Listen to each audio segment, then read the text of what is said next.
Padasahanam Radhita Shivishakam Vitam Sham.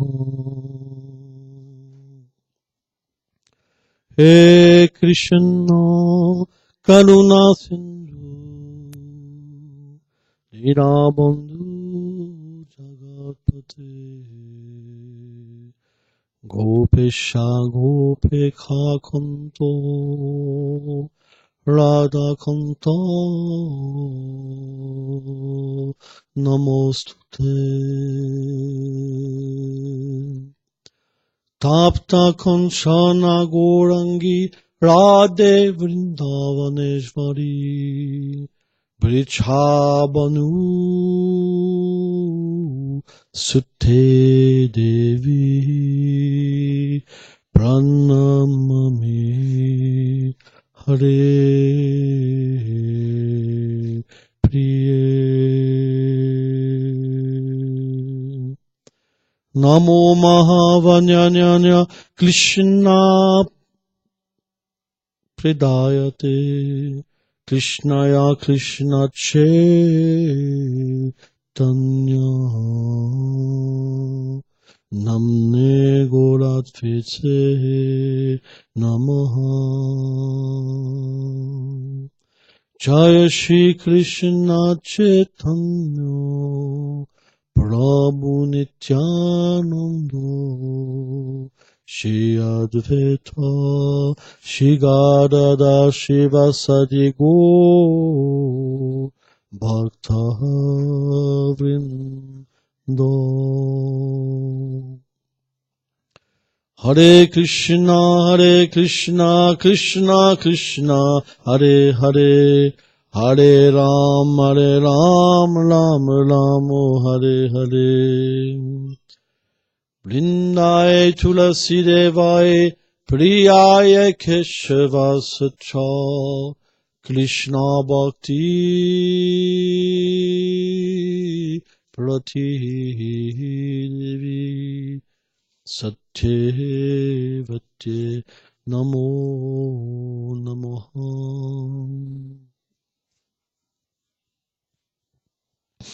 Vanchakarpatarubhyacha Kripa Sindhubhya evacha Patitanam Pavanebhyo Vaishnavebhyo Namo Namah. Donc je rends mes humbles hommages à mon maître spirituel, ainsi qu'à mes Shikshagurus, et je rends mes hommages aux personnes ainsi présentes. Je rends mon hommage au Seigneur qui est dans mon cœur et qui est aussi présent dans votre cœur, celui qui permet d'écouter et celui qui permet de parler.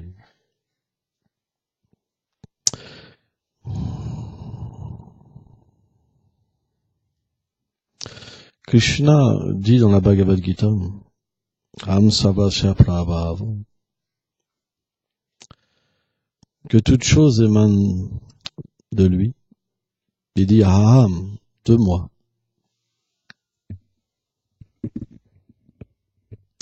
De moi. Il dit pas que ça vient de quelque chose d'autre. Il dit Aham, de moi. Aham. Je suis cette personne dont tout provient.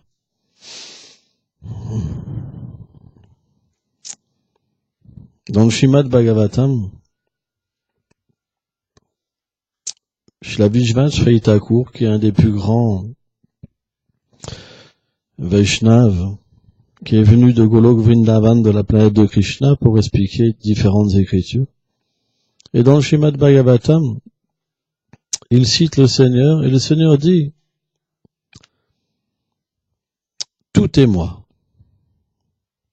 parce que je suis l'origine de toute chose. Donc je peux pas être envieux de quelque chose. Personne ne peut être en compétition avec moi. » Il explique, Krishna, dans différents passages de la Bhagavad Gita, qu'il a différentes écritures, différentes énergies, dont une énergie qu'on appelle la Jiva Shakti, ou la puissance marginale. En fait, le Seigneur a deux qualités. Alors, il a des qualités illimitées, mais il a une qualité d'être Atmarama, satisfait en lui-même, puisque tout vient de lui. Donc il a besoin de rien. Par exemple, si vous offrez une lampe au soleil pour avoir des bienfaits, le soleil il gagne rien avec votre petite lampe. Vous comprenez? De la même manière, quand vous adorez le Gange, parce que Ganga, la déesse Ganga, est la personnification de la miséricorde de Krishna, du Seigneur Vishnu, parce qu'elle baigne. Quand le Seigneur a pris la forme de Vamanadev et qu'il a transpercé les couches de l'univers, alors l'eau qu'on voit, le dessin avec Mahavishnu, cette eau-là qu'on appelle virage, elle est rentrée en fait. Et elle a baigné les pieds du Seigneur. On appelle Ganga. Si on adore cette poussière à travers la miséricorde du Seigneur, à travers cette eau Ganga, en lui offrant de l'eau, la Gange ne gagne rien. De la même manière, le Seigneur, bien qu'il soit complètement satisfait en lui-même et qu'il ait besoin de rien, il aime se divertir. Pourquoi on dit divertissement? Pourquoi on dit pas travail pour le Seigneur? Parce qu'il a besoin de rien faire. Il n'a pas de désir non plus. Pourquoi? Parce que le désir, ça veut dire quand on a un manque. Quand on a un manque quelque chose, on a faim. On a soif. Les organes demandent. On a besoin de ceci, on a besoin de cela. Mais lui, le Seigneur suprême, il est Atman. Il n'a pas un corps comme le nôtre. De lui provient tous les univers. Il n'en a même pas conscience tellement que c'est insignifiant. De lui se manifestent toutes les petites âmes que nous sommes. Mais pourquoi? Parce que il a cette créativité en lui. Il aime se divertir. C'est un aspect du Seigneur. Sans ça, on n'aurait pas d'existence. Or, tout ce qu'il crée, c'est à son image. Par exemple, dans la Bible, c'est dit que l'homme est créé à l'image de Dieu. Qu'est-ce que disent les écrits védiques sur le corps du Seigneur? Ishvara Parama Krishna Satchitananda Vigra. Vigra, la forme du Seigneur, elle est faite de 3 éléments. L'éternité, la connaissance et la félicité.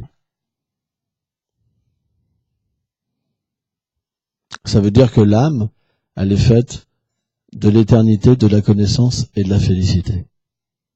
C'est pour ça que les Védas disent qu'on n'a rien à voir avec ce corps qui pue, qui sent mauvais, avec cette ignorance qui nous fait croire qu'on est matière. Ça, c'est pas la connaissance, on appelle ça l'ignorance, qui nous fait croire aujourd'hui je suis fatigué, aujourd'hui je suis heureux, aujourd'hui je suis malheureux. Ça, c'est l'ignorance. L'âme, elle n'a pas cette substance-là. Et aussi, elle est faite être dans la félicité. Mais qu'est-ce que ça veut dire la félicité? Qu'est-ce que ça veut dire Ananda? Ananda, ça veut dire ce qui expérimente l'âme quand elle est éternellement disposée d'une relation avec Dieu. Ananda, ça veut pas dire d'être passif. Par exemple, le Shantaras, dans le monde matériel, le plus haut niveau qu'on peut atteindre, c'est un niveau qui n'existe pas dans le monde spirituel. On appelle Shanta, l'équanimité. Ham Brahmasmi, je suis d'une nature du Brahman, je suis de nature éternelle. Mais ce plan d'existence, il est même pas référencé dans le monde spirituel, il est insignifiant. Quand on peut se débarrasser de la souffrance et qu'on peut réaliser qu'on n'est pas ce corps, c'est le plus haut niveau qu'on peut atteindre par notre propre effort. Mais il n'y a même pas d'existence dans le monde spirituel. En fait, ce qu'il y a de plus haut dans la demeure de Dieu, c'est ce qu'il y a de plus bas dans le monde matériel. Et ce qu'il y a de plus élevé dans le monde matériel, c'est ce qui, ça existe même pas. Mais c'est ce qui pourrait se représenter ce qui est plus bas. C'est pour ça que le Shantaras n'a pas d'existence. Parce que Shanta, ça veut dire neutralité. Ça veut dire qu'on peut voir Dieu dans notre cœur et Dieu dans toute chose, sa grandeur. Or, quand la grandeur prédomine, la crainte se manifeste. Une crainte d'émerveillement, une crainte d'amour, mais il y a une retenue. Si vous voyez celui qui crée toute chose, celui qui détruit toute chose et celui qui maintient les choses, vous n'allez pas lui courir après pour lui faire un bisou. La preuve, c'est que si vous voyez par exemple le président de la République, vous n'allez pas courir vers lui pour lui dire « Hey mon pote », il y aura un respect, naturellement. Parce qu'il y a un pouvoir. Le pouvoir, ça veut dire respect. Imaginez-vous un insignifiant président, insignifiant, vraiment tout petit, même pas comme un grain de sable, déjà, on va ressentir du respect. On peut même ressentir de la peur d'aller voir une telle personne, d'aller à l'Élysée, par exemple. Même quand on va trouver un travail, on peut ressentir de la peur. On peut ressentir de l'angoisse, de l'anxiété. Même si on va, par exemple, donner une conférence, faire des choses, enseigner aux gens, on voit que tant qu'on n'a pas l'habitude, on ressent une anxiété. C'est vrai ou pas? On est bien d'accord. Et c'est pour des choses insignifiantes. On ne peut même pas imaginer ce que c'est l'émerveillement de rencontrer celui dont tout émane. Les Védas expliquent de tels sages, des yogis, qui peuvent voir cette forme du Seigneur suprême dans leur cœur, tellement que cette expérience est élevée, qu'ils peuvent même pas revenir à une situation normale. Et ça existe même pas dans le monde spirituel, cette expérience-là. Pourquoi? Parce que dans le monde spirituel, il y a la douceur. Relation, ça veut dire douceur. Amour, ça veut dire douceur. On ne peut pas avoir de l'amour avec quelqu'un qui détruit tout et qui crée toute chose. Parce que, naturellement, cette personne-là, elle aura besoin de rien. Et en plus, tout est contenu en lui. Et en plus, arrête de dire en plus. Change de mot. Oui, peut-être. Il faudrait que je change de mot. Mais mon dictionnaire est très limité. Alors, je vais vous embêter. Je vais vous en mettre un en plus. Allez. J'aurais droit à une petite sucrerie. Very good.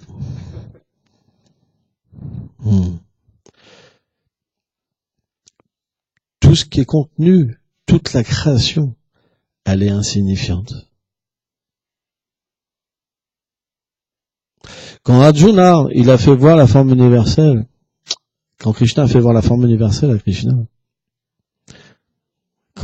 voilà. Cette forme-là, elle était tout petite. Tous les univers, c'était tout petit. C'était juste placé dans un tout petit endroit de cette forme. Et cette forme universelle, elle ne représente pas grand-chose pour Krishna. C'est tout petit. Il a manifesté cette forme pour jouer avec Arjuna. Puis Vishwanath Chaitanya Thakur explique ça. Il lui a dit, je vais te conférer des yeux divins pour voir cette forme. En fait, c'était des yeux inférieurs. Parce que c'était les yeux des demi-dieux. Les demi-dieux peuvent voir la forme universelle. Brahma, Shiva, etc. Et quand Krishna, il a donné ses yeux à Arjuna, en fait, il lui a donné des yeux moins élevés. Mais le mental, il n'avait pas changé le mental d'Arjuna. Donc quand Arjuna, elle a vu cette forme-là, et qu'il a l'habitude de voir la beauté et la douceur de Krishna, et il a été vraiment surpris. Son corps tremblait comme ça. Et il a dit à Krishna, comme ça, il a dit, oh Krishna, j'ai vu cette forme, ok c'est bien, maintenant s'il te plaît, reprends ta belle forme. Mais Krishna lui a dit, mais pourquoi tu veux que je reprenne cette belle forme? Il dit, maintenant tu vas adorer cette forme-là. C'est cela que tu voulais voir, c'est cela que tous les demi-dieux acceptent, c'est cela que tous les êtres acceptent dans ce monde matériel. Maintenant, il faut que tu médites sur celle-là. Mais Arjuna, il lui a dit non, je suis pas du tout intéressé par ça, par ta grandeur, ça m'intéresse pas. Parce que quand cette grandeur elle est arrivée dans le cœur d'Arjuna, Arjuna il a réalisé, mais en fait cette personne que je crois être mon ami, parce que Arjuna il a une relation très intime avec Krishna. C'est expliqué que parfois quand Arjuna et Krishna dorment ensemble, Krishna il prend les pieds d'Arjuna contre lui, et Arjuna il prend les pieds de Krishna. Parce que c'est expliqué quand Krishna dit dans la Bhagavad Gita, Samvam Sava Bhuteshu Named Vishostima Priya et Bhajatima Bhakta Metushapayam. Krishna dit, bien que je suis neutre, bien que je favorise personne, bien que je crée rien de mauvais pour personne, je suis neutre dans ce monde. Celui qui m'aime, en proportion qu'il m'aime, en proportion que je l'aime. Le Seigneur est comme ça. Donc si vous vous abandonnez complètement à lui, il s'abandonne complètement à vous. Si vous lui donnez votre cœur, il va vous donner son cœur. Au point que le Seigneur comble tous les désirs des êtres vivants. Alors bien sûr, ces désirs-là, ils sont liés à la nature de l'âme éternelle. L'âme, elle a une forme éternelle. Elle a un désir éternel, elle a une relation éternelle avec Dieu, mais dû à l'atmosphère du monde matériel, c'est recouvert par l'ignorance. C'est pour ça qu'on dit éternité, connaissance et félicité. La connaissance, c'est lié à cette relation-là. L'éternité au corps transcendantal et l'amour au lien éternel avec Dieu. Et donc, ce Seigneur-là, il comble tellement tous les désirs que Arjuna, il pensait vraiment, c'est mon ami. Je suis égal. Même des fois, il reprenait Krishna. Et Krishna, il est dominé par l'amour de ses dévots. Mais par contre, parfois, il joue avec eux, il prend la forme de l'univers, juste pour rire. Juste pour rire. Juste pour blaguer avec eux. Par exemple, Krishna, quand il est revenu en tant que Chaitanya Mahaprabhu, à un moment, pendant 21 heures, il a manifesté toutes ses formes divines, Ramachandra, Krishna, etc. C'est la nature du Seigneur.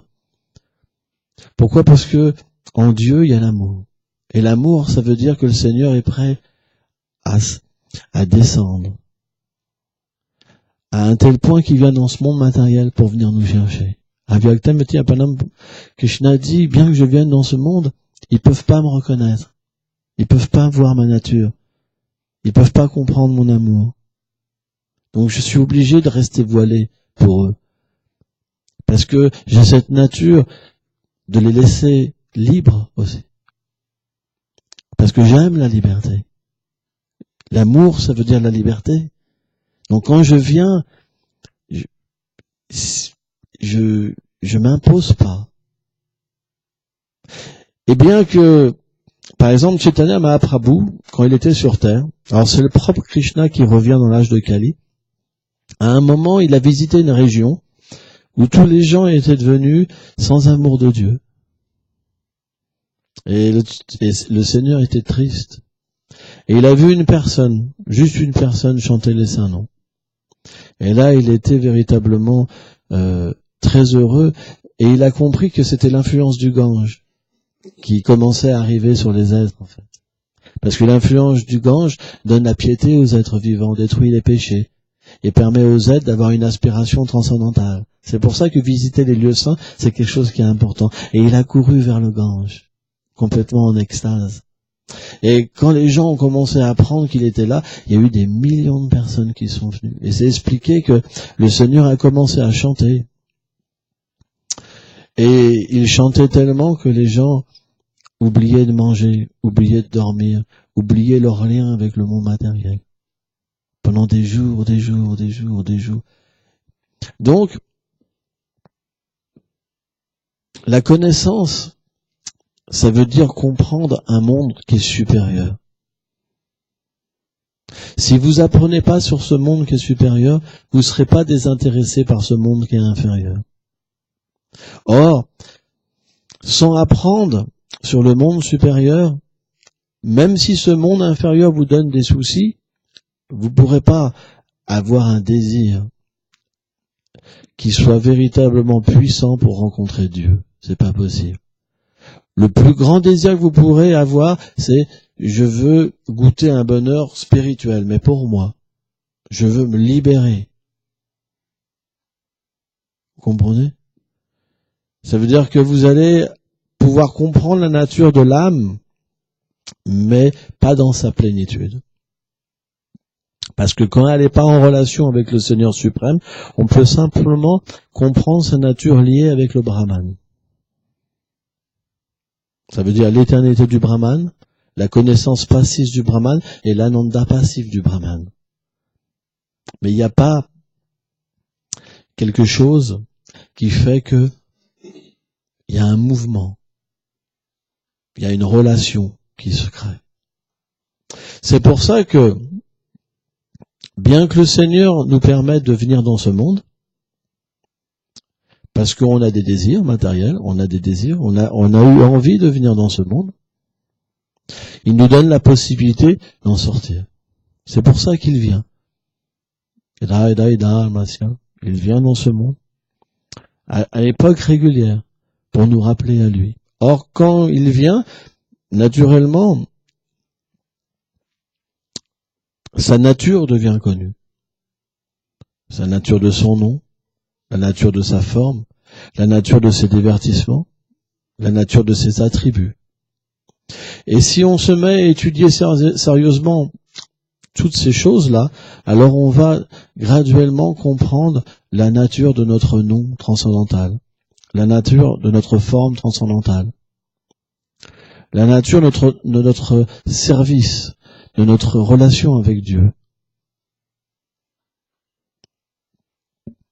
C'est pour ça que on met un point particulier à parler des gloires du Seigneur suprême. Parce que ces gloires, comme elles ne sont pas différentes de lui, et que le temps ne rentre pas dans le principe de la transcendance, quand on répète les paroles des sages, premièrement, notre cœur devient purifié. Deuxièmement, quand ce cœur devient purifié, le Seigneur apparaît. Et quand le Seigneur apparaît, alors le désir pur se manifeste. Mais c'est pas suffisant encore. Le Gyan, cette plateforme de la pureté, n'est pas suffisante encore. Parce que sur ce niveau du Gyan, où par exemple Krishna a embêté Arjuna à ce niveau-là, parce qu'Arjuna il n'est pas sur ce plan-là, mais il l'a mis sur une plateforme du Gyan, il l'a déjà mis dans une plateforme du doute, exprès, pour nous enseigner. Après il l'a mis dans une plateforme de la connaissance, pour que notre ignorance s'en aille, pour qu'on arrête de penser qu'on est une femme, qu'on est un homme, qu'on est un enfant, qu'on est un insecte, qu'on est une plante. Et une fois que cette relation entre l'âme et l'âme suprême s'est manifestée, alors Krishna a commencé à l'enseigner véritablement. Il lui a dit, pour finir, Savadam Pajaram Ekam Shavan Vaja. Il dit, tout ce que je t'ai enseigné maintenant, faut que tu laisses. Tout ça, c'était le monde matériel. Maintenant, abandonne-toi à moi. L'abandon, ça veut dire l'amour. Mais il a dit une chose qui était intéressante à Arjuna. Il a dit, Tadvidi Paripasana Sevaya. Il a dit quand même, si tu veux comprendre au-delà de ça, de ce que je t'ai enseigné, c'est un jeu, hein. C'est pour nous enseigner à nous. Il faut que tu approches un pur dévot. Quelqu'un qui a une relation avec moi au-delà de ce monde. Quelqu'un qui est situé sur la plateforme Bhagavan. Quelqu'un qui a un corps transcendantal. Quelqu'un qui est dans ma demeure. Et qui vient dans ce monde sous mon ordre. Celui-là, il est encore plus miséricordieux que moi. Parce que moi, je réciproque avec les gens. Leur désir, je vais pas plus loin. C'est ma nature. Mais mon dévot, lui, il est plus miséricordieux que moi. Parce qu'il a, il a deux éléments en lui. Il a l'amour pour moi et il m'a moi. Et il peut donner ces deux choses. Or, quand il me donne pas comme un business, comme moi je réciproque avec les gens par rapport à leur désir. Mais il me donne tel que je suis. C'est pour ça que si on sert un pur dévot du Seigneur suprême, alors graduellement, le Seigneur se révélera à nous tel qu'il est. Et notre désir va véritablement toucher l'âme. Et notre nature éternelle va se manifester, notre forme, notre désir éternel, notre nom éternel. Et après, nous allons être promus à un plan d'existence qui on peut même pas concevoir. Déjà, le Brahman, quand les gens expérimentent le Brahman, c'est quelque chose d'incroyable. Moi, je méditais beaucoup sur le Brahman avant. Quand on se fond comme ça dans la béatitude, que vous sentez que votre être, il se liquéfie. C'est vraiment quelque chose d'inconcevable. Mais la réalisation de Krishna, c'est expliquer que le Brahman, c'est tellement insignifiant qu'on n'a même pas conscience. On peut même pas imaginer ce qui se passe sur ces plans d'existence. Parce que c'est l'intimité du Seigneur suprême. C'est le cœur du Seigneur suprême. Le cœur, en fait, le Seigneur, quand on est relié à un pur dévot de Krishna et qu'on sert un pur dévot, et qu'on est abandonné à la miséricorde d'un pur dévot, on devient introduit dans un espace où on peut même pas concevoir. C'est pas possible. Et c'est ça qui nous intéresse, pas moins. Parce que l'âme, elle peut pas être faite pour moins que ça. Vous pourrez pas trouver la satisfaction avec des êtres ordinaires. C'est pas possible. Avec le yoga même, c'est pas possible. Un petit peu. Mais pas cette plateforme-là. Parce que toutes les choses qui sont entreprises pour notre plaisir, c'est de l'action intéressée. L'action intéressée, ça veut dire réaction égale ou opposée. Donc on peut arrêter même la réaction de ce monde, mais pas comprendre notre réalité éternelle, c'est expliqué. Nishkarma Kama Yoga. C'est-à-dire qu'on peut même, par le principe du yoga, arrêter, purifier les réactions de nos vies passées, mais pas pour être autant atteindre la vie mukti. C'est-à-dire qu'on atteint la mukti. C'est juste la libération du monde matériel. Ça veut dire avec des souffrances et des réactions. On peut atteindre 2 plans d'existence sur cette passivité, Brahman et Nirvana. Mais la vie mukti, où on appelle la mukti spéciale, la libération spéciale, c'est quand l'être vivant, il peut véritablement, dans son corps, ici, comprendre sa réalité dans le demeure du Seigneur suprême. Parce que si le Seigneur est dans notre cœur, pour un bhakta, pour un yogi, il se révèle en tant que l'âme suprême. Celui qui maintient, qui crée, etc. Mais pour un bhakta, le Seigneur ne se révèle pas en tant que l'âme suprême, mais en tant que sa déité chérie, dans sa demeure éternelle. Et là, c'est expliqué que dans le corps d'un pur dévot, tous les divertissements de Krishna se manifestent. Parce que le Seigneur l'amène dans sa demeure, même ici. C'est pour ça que ce qui est dommage, c'est que notre vie, comme elle est basée sur l'action intéressée, on ne pourra jamais atteindre ce plan d'existence. Parce que tant qu'on vivra pas pour lui, il vivra pas pour nous. Dans cette demeure transcendantale, il n'y a pas d'égoïsme. Le principe d'exploitation et le principe du renoncement n'existent pas. Jouir et se retirer du malheur, ça n'existe pas. Il n'y a pas de conception du malheur et du bonheur. Il y a juste une conception, Sharanagati, l'abandon. Donc tant qu'on ne comprendra pas ce plan d'existence, c'est-à-dire qu'on n'acceptera pas l'abandon, Sabadavam Paijajan, c'est pour ça que Krishna a dit ça à Arjuna. Alors toute cette réalité, ça sera juste des mots et un bouquin. Mais si on veut que le livre vit, il faut l'abandon. Il faut entrer dans un plan dynamique où on comprend que si on veut comprendre ce Seigneur suprême, alors on doit donner sa vie intérieurement. Vivre pour lui, à travers toutes choses dans ce monde. Rien prendre pour nous, même pas un centime. Parce que dès qu'on prendra quelque chose pour nous, de toute façon, ça fera une réaction dans ce monde, puisque tout lui appartient. On a dit que tout émanait de lui. Tout le monde est d'accord, l'absolu, tout vient de lui. Alors si tout lui appartient, si vous prenez quelque chose, vous encourez une dette, parce que vous êtes comme un voleur. C'est ça la loi du karma, ni plus ni moins. C'est pour ça que sans comprendre le Créateur, on ne peut pas comprendre la loi du karma. C'est quelque chose qui n'a pas un sens complet. Puisque le principe, c'est que tout émane de lui, tout est à lui. Donc si vous pensez que ce corps est à vous, si vous pensez que cette âme est à vous et que vous êtes indépendant, vous devez être sous la loi du karma. Vous ne pouvez pas être dans la réalité. C'est pour ça que vous ne pourrez pas sortir de la souffrance, ni être pleinement heureux. Parce que l'âme, elle est faite pour un océan d'amour. Et cet océan d'amour, on parle d'un océan, mais c'est très infime.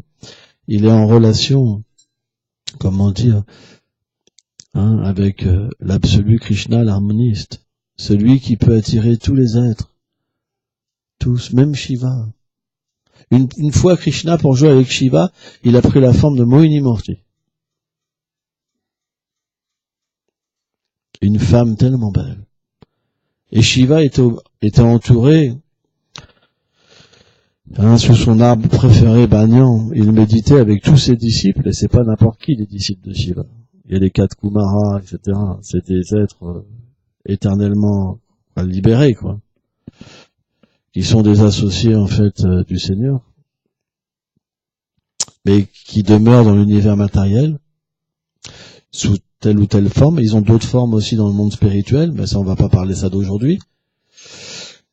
Et un jour, Krishna, il est apparu sous une forme tellement belle, et il jouait avec une balle.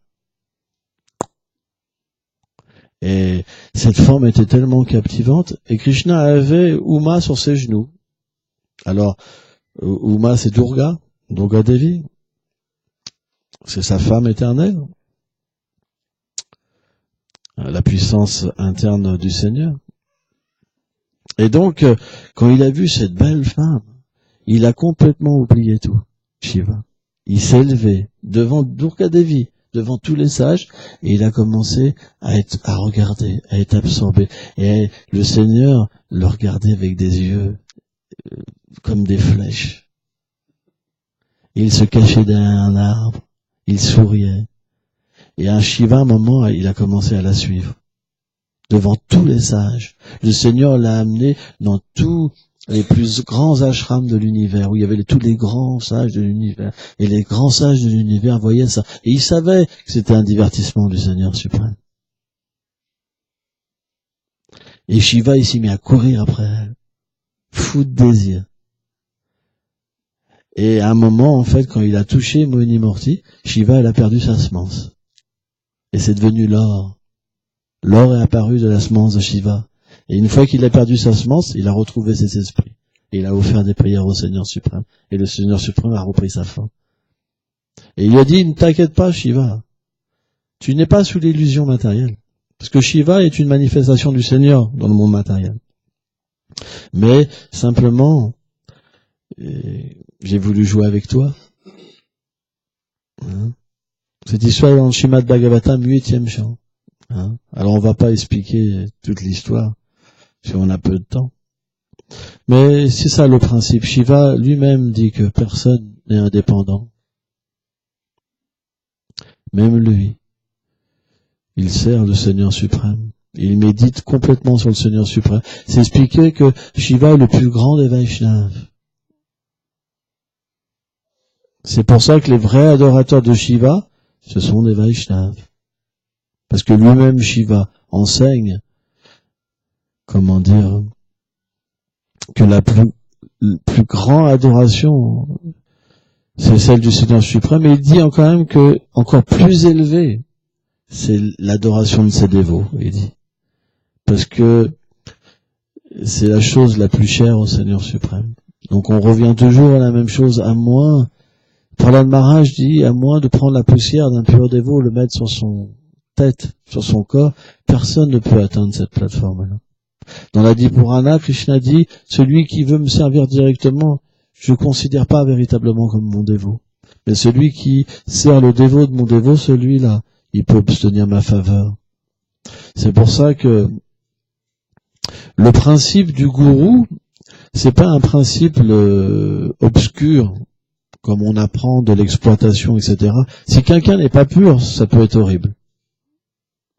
Moi-même, avant d'être un Vaishnav, j'ai frappé à beaucoup de portes et j'ai eu beaucoup de mauvaises expériences.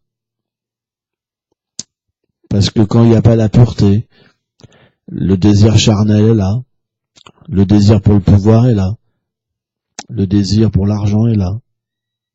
Donc quelqu'un peut être sincère à un moment de sa vie, avoir une réalisation et attirer les gens, mais comme ce lien n'est pas pur, et qu'il est momentané, à un moment, alors, la personne redescend.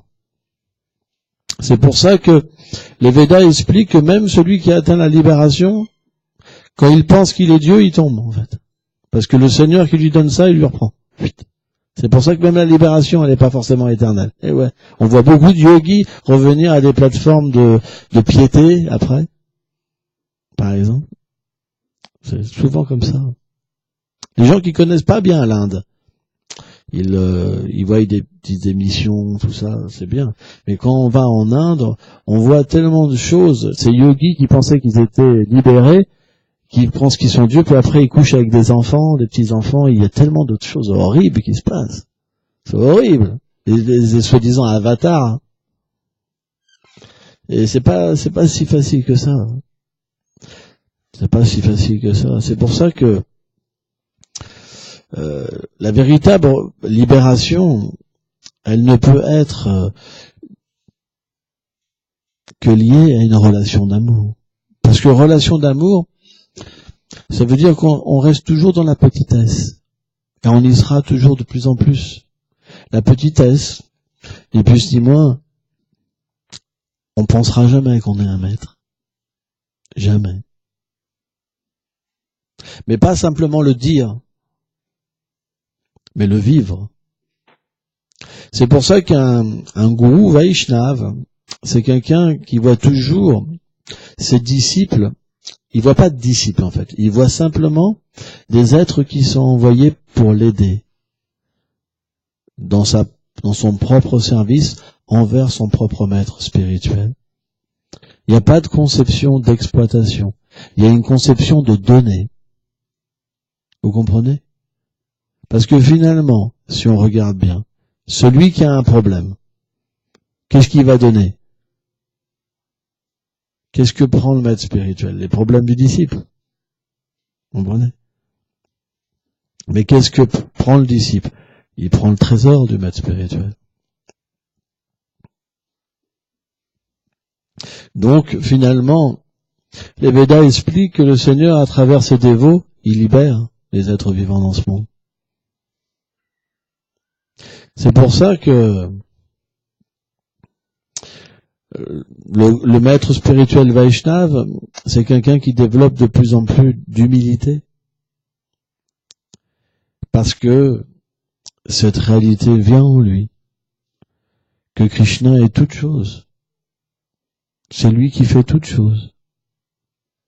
On n'a aucun pouvoir indépendant de lui. Quand on pense qu'on a un pouvoir indépendant, on appelle ça Maya, l'illusion. Le Seigneur va même jusqu'à dire qu'il existe certains sages qui se prennent pour lui alors qu'il est à côté d'eux dans leur cœur. C'est pour ça que c'est expliqué que Krishna est le plus grand magicien. Parce qu'il peut combler tous les désirs de tous les êtres. C'est une réalité. Hein. C'est pourquoi il faut véritablement s'enquérir d'une philosophie qui est saine, qui nous permette de ne pas se tromper sur le choix. Parce que si notre désir est pas bon, alors ça peut prendre des vies à rester encore dans ce monde pour satisfaire nos désirs. Alors que si on comprend la nature véritablement de l'amour de Dieu, du Seigneur suprême et de nous-mêmes, alors ça peut aller très vite. Ça peut aller vraiment vite. Par exemple, dans cet âge-là, le Seigneur nous demande de chanter le Mahamantra avec Krishna. C'est pas sectaire, ce sont ses noms. Son nom, Nama, et lui, Nami, ne sont pas différents si on chante purement. Avec un désir de l'aimer, avec un désir de véritablement s'abandonner à lui, alors il se révèle à travers le chant. Pourquoi on n'a pas de goût pour le chant? Pourquoi? C'est parce qu'on n'a pas envie de s'abandonner, c'est tout. Si vous chantez sans le désir de s'abandonner et vous êtes bien dans ce monde, ça marchera jamais. C'est pas la peine. Il n'y aura aucun résultat. Vous allez juste perdre de la salive. Mais si vous chantez pour rétablir cette relation éternelle, alors là, le résultat viendra. C'est pour ça que deux personnes peuvent chanter dans la même pièce et avoir deux réalisations différentes. Il y en a une, il est émergé dans la félicité transcendantale, et l'autre, il se dit, oh, c'est dur de chanter. Oh, Bon allez, je le fais parce que tout le monde le fait ici. Hein. Ouais, vraiment, il y en a marre. Vous comprenez? Comme aller prier, vous comprenez? Il y a des gens qui n'ont pas de goût et qui y vont comme une punition. Comme un enfant, par exemple, que les parents amèneraient à l'église. Oh, la poisse. Le dimanche, j'aimerais mieux m'éclater que mes copains. Et là, il faut que je me tape encore le prêtre. Oh là, ça va être terrible. Puis on y est, c'est long, ça paraît une éternité. Et dès que c'est la fin, ouais, ça fait du bien, c'est la libération. Vous comprenez? Tout le monde a pu expérimenter ça. Hein? Mais par contre, il y a des gens, quand ils prient, ils voudraient que ça s'arrête jamais. C'est l'inverse. Donc, tout ça, c'est une disposition de cœur, c'est l'attitude. En fait, quand on dit Vaishnav, c'est pas, on n'est pas dans une connotation sectaire. C'est l'état éternel de l'être. Ça peut prendre plein de formes. Ça peut s'appeler n'importe comment. C'est l'état éternel de l'être. Quand l'être réalise sa relation avec Dieu, ça devient un Vaishnav. C'est pas, peu importe quelle pratique, vous comprenez. Vaishnav, ça veut dire c'est ce plan d'existence. C'est pour ça quand on dit t'es un Vaishnav, bon, théoriquement ça s'adresse aux gens qui ont cette qualification-là. Hein. Et naturellement, un Vaishnav, c'est quoi? C'est quelqu'un quand il vient dans ce monde ou qui s'éveille dans ce monde, il voit finalement que les gens ont plein de qualifications différentes, ont plein de désirs différents. Et il comprend pourquoi le Seigneur manifeste à travers des êtres, des voix, etc. Parce que les gens ont des aspirations différentes. Et selon nos aspirations et nos qualifications des vies passées, on va être attiré par telle parole, telle action, telle chose. Vous comprenez? On n'a pas tous les mêmes vies passées. Mais ceux qui sont sortis de cette action intéressée, parce qu'on y va par un intérêt, par quelque chose qui est lié avec ce monde, avec cette carapace, ceux qui sont sortis de ce plan de l'action intéressée et qui sont situés dans une relation avec Dieu, on appelle Vaishnav. Voilà. Merci beaucoup.